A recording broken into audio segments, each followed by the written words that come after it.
जुन्नर तालुक्यातल्या काऱ्याकोपऱ्यावरून राष्ट्रवादी काँग्रेस पक्षाचे आणि माझ्यावर प्रेम करणारे सर्वच कार्यकर्ते माझ्या समर्थनार्थ इथं मोठ्या संख्येने जमलेले आहेत। काय प्रकार घडला आहे हे निश्चित प्रकारे आपल्या सर्वांना माहीत आहे। गुंजवाडी गाव जे नारायणगाव आणि वारुवाडीचे शेजारी आहे, त्या गावामध्ये बैठक झाल्यानंतर गावाने अनेक व्यथा माझ्या समोर मांडल्या। तिथला जिल्हा परिषद सदस्य आपले नाही, तालुक्याचे लोकप्रतिनिधी आपले नाही, यातल्या विभागाचे खासदार आपले नाही। वारंवार आम्ही मागणी करून या रस्त्याचा प्रश्न आमचा तडी जात नाही। अनेक आश्वासनं आम्हाला भेटली आणि त्या आश्वासनानंतर आत्ताच चालू होईल, मगच चालू होईल, पण त्यामध्ये आमच्या गावकऱ्यांचे इतके हाल झालेले आहेत। द्राक्ष उत्पादनामध्ये पश्चिम महाराष्ट्रामध्ये गुंजवाडीचं गाव अत्यंत मोठं आहे।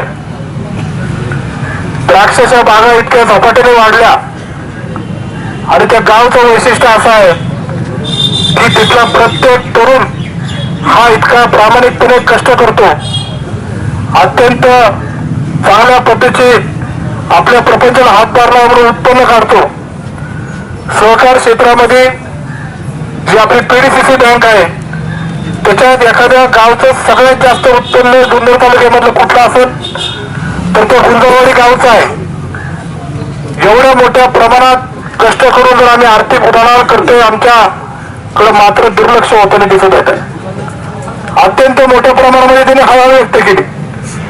त्या रस्त्यावर अनेक ऍक्सिडेंट झाले, जवळपास 2 ते 3 मुलं त्या रस्त्यावर दगावलेले सुद्धा आहेत।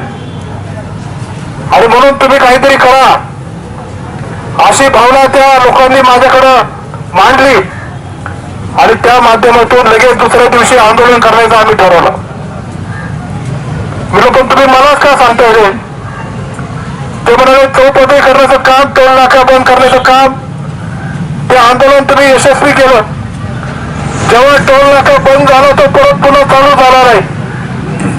याच्या आधी अनेक आंदोलन झाले, त्या टोल नाका बंद झाल्याने परत तो चालू झाला। पण खऱ्या अर्थाने प्रशासनाशी लढा देण्यासाठी आम्ही तुमच्याकडेच पाहतोय।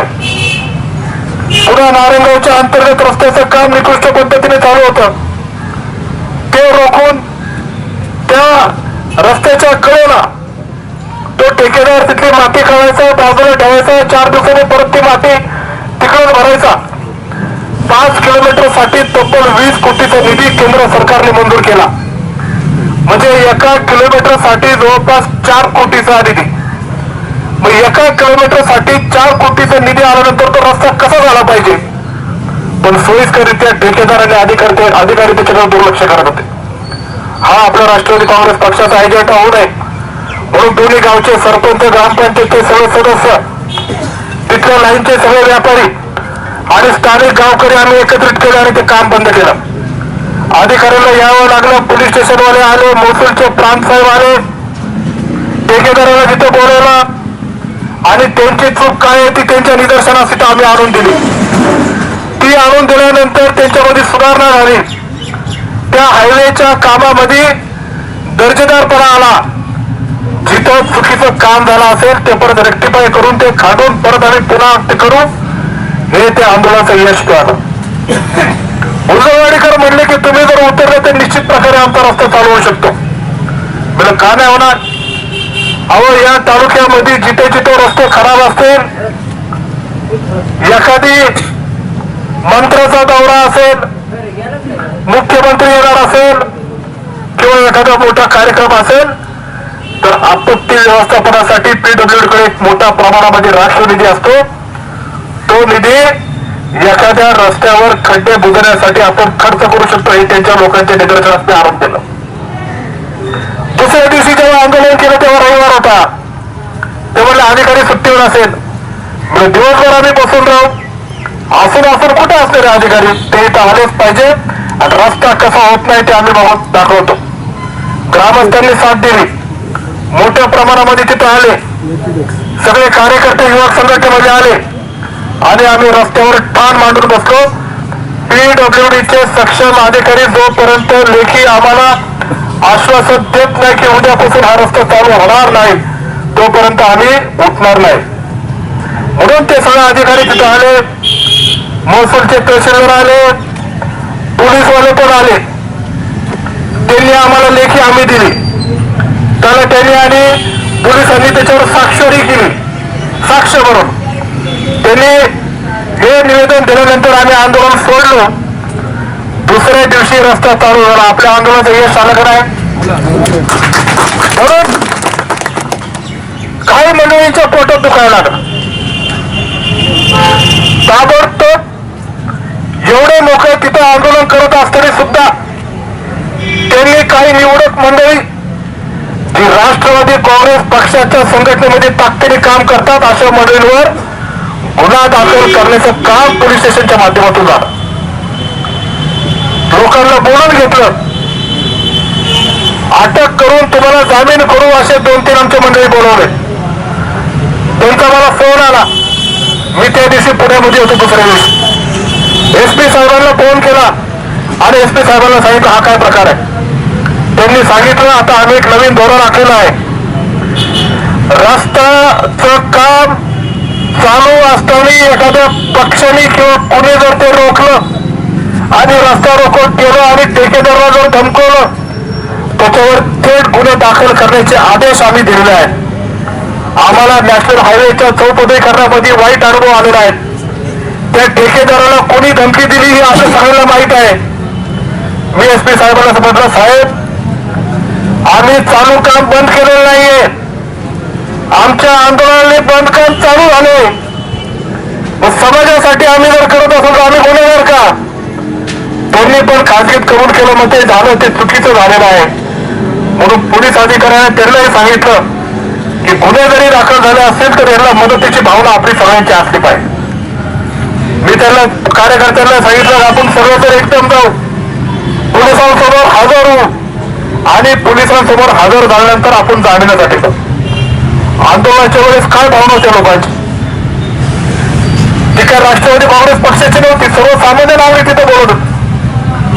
ते म्हणाले रस्त्याचं काम चालू करण्यासाठी जर एखाद्या लोकप्रतिनिधी किंवा ठेकेदाराला कमिशन पाहिजे असेल तर आम्ही लोकवर्गणी काढतो आणि त्यांना ती द्यायची आमची तयारी आहे. कोणाला किती कमिशन पाहिजे असेल ते आम्हाला सांगा, आम्ही तिथे देतो. ते म्हणाले आमच्या सुखदुःखामध्ये अनेक पुढारी येतात, चांगल्या कार्याला येतात, मैत्रीला येतात, गोष्टीला येतात, आमच्यावर प्रेम दाखवतात, हे चांगलं आहे. पण खरंच जर तुमचं आमच्यावर प्रेम असेल तर आमचा रस्ता करा ना.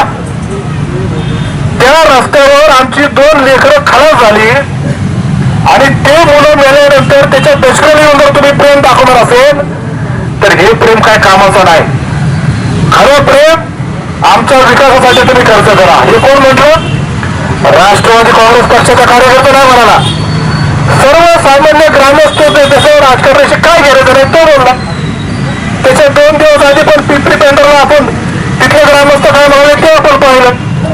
तिथलं चालू रस्त्याचं काम या लोकप्रतिनिधी बंद पाडलं आणि मी भूमिपूजन केलं नाही तर तू चालू कसं काय केलं असं त्याला दम दिला.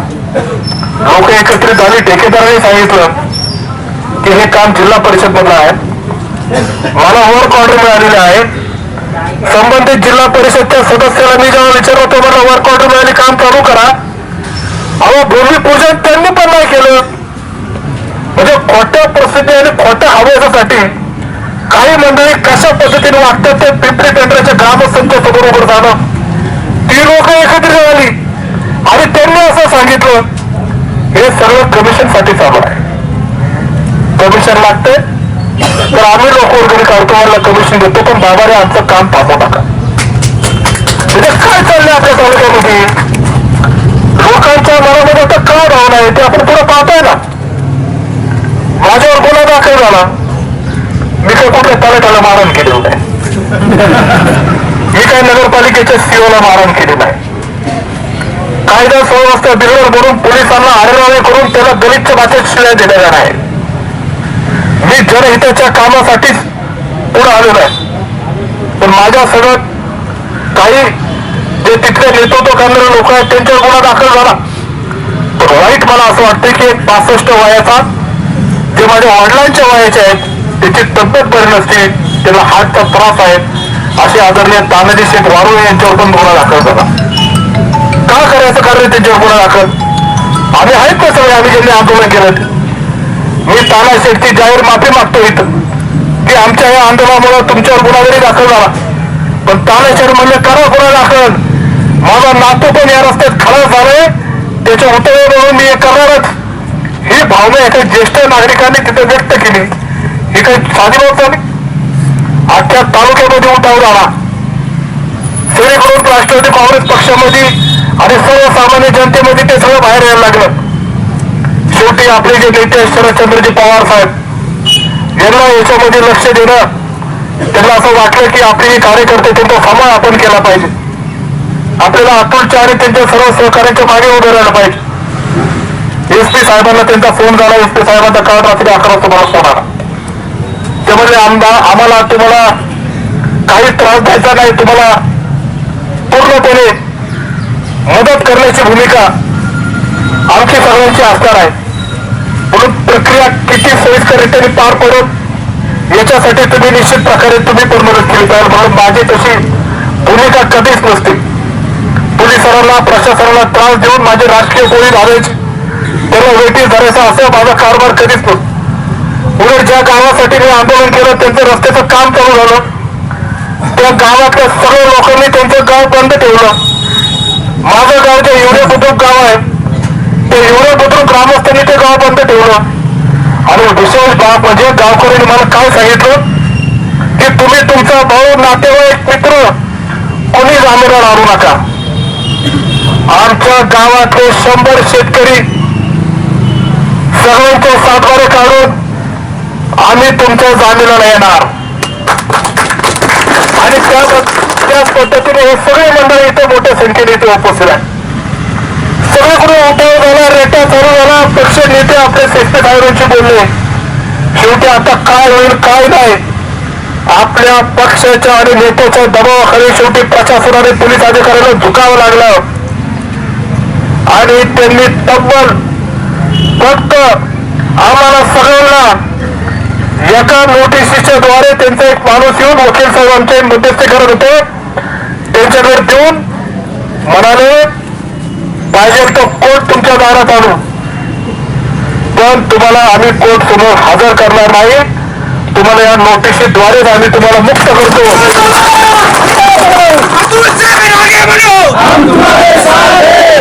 काँग्रेस पक्षाचा ही ताकद आपल्या सर्वसामान्य जनता आणि राष्ट्रवादी काँग्रेस पक्षाच्या संघटनेच्या कार्यकर्त्याची आहे.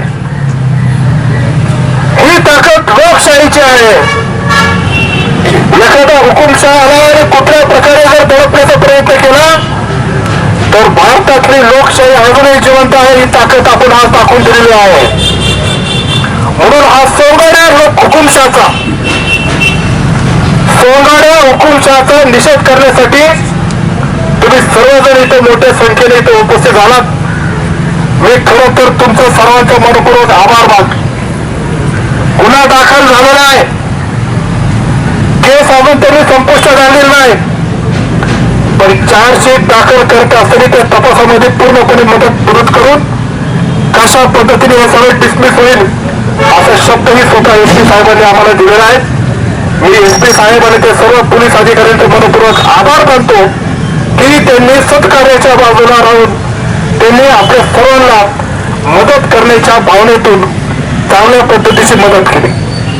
मी सगळेच माझे तालुका अध्यक्ष पांडुरंग पवार साहेब, गटनेते शरद लेंडे साहेब आणि अनेक सर्व त्यांचे सहकारी आदरणीय दशरथ पवार साहेब असतील, गुंजवडी ग्रामस्थ आणि जुन्नर तालुका आणि जुन्नर शहर मधल्या तमाम राष्ट्रवादी काँग्रेस पक्षाच्या संघटनेचा मी मनपूर्वक आभार मानतो. आपली एकजूट अशीच ठेवून भविष्याच्या कालावधीमध्ये शेतकऱ्याचे नंदनवन करण्यासाठी निश्चित प्रकारे भविष्यात आपली ताकद अशाच पद्धतीने आपण दाखवून देऊया. मी सर्वजण इथं पुन्हा एकदा मी तुमचं किती जरी आभार मानलं तरी थोडं आहे. समाजासाठी बेनके साहेबांनी त्यांचं जीवन व्यतीत केले. त्यांची तब्येत बरी नसते पण समाजामुळे हे सगळ्या गोष्टी झाल्या. पण समाजाने पण परिवाराला मोठं केलं हे दायित्व मी वैयक्तिक कधी विसरू शकणार नाही. पराभव हो विजय हो पण समाजाची नाळ आणि समाजाच्या उन्नतीसाठी जे ज्या गोष्टी करायला लागेल ते करण्याची माझी तयारी. असे किती गुन्हे दाखल करा, जेलमध्ये पाठवा, पण मी काय आता स्वस्थ बसणार नाही. आणि समाजाच्या या पाण्यासाठी, शेतीसाठी, आपल्या तरुणांच्या रोजगारासाठी मी कायम कटिबद्ध आहे. एवढंच या निमित्ताने सांगतो.